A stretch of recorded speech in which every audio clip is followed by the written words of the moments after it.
কবরের আযাব যে কত কঠিন সইতে আমি পারিব না, মৃত্যুর যন্ত্রণা কত কঠিন সইতে আমি পারিব না।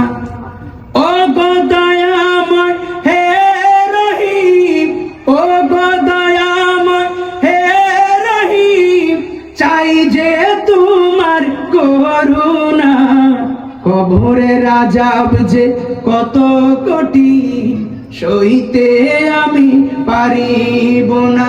মসজিদের ওই পালকিখানা আসবে সবার ধারে সবার জানা, মসজিদের ওই পালকিখানা, পালকি মানে কি ওই গোয়ানাতে পালকি আর নয়। আবার শুক্রবার দিন মসজিদের মেয়েদের জেলে সাদামি কে হাঁটতে কেন দাদা দে ইয়ে না যাবো দিন আই যাবে হতে আই যাবো ইঞ্জিনিয়ার হইতে পারে।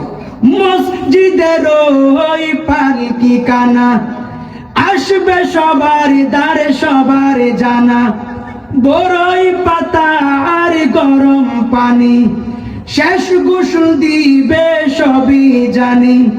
গোসল শেষে ওই সাদা কাপনে, গোসল শেষে ওই সাদা কাপনে চির বিদায় দিবে মনা।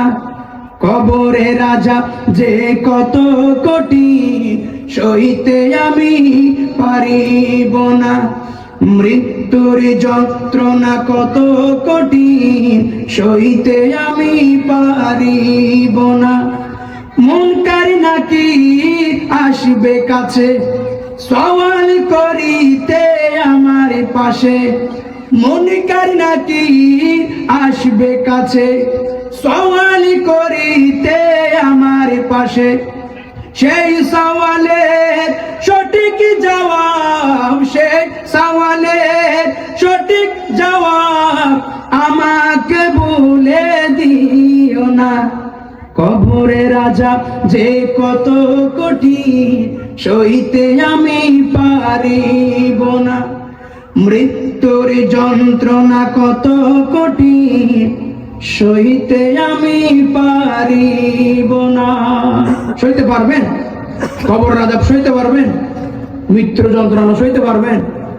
যদি সইতে পারে তাহলে এখন যেভাবে আছেন এভাবে থাকেন, আর যদি সইতে না পারে কাল থেকে যেখানে থাকি না কেন 5 ওয়াক্ত নামাজ আদায় করে ফেলবো। আদায় করার মহান আল্লাহ তাআলা সেই তৌফিক দান করুক। সকলে বলুন আমিন। সালাতুন ইয়া রাসূলুল্লাহ।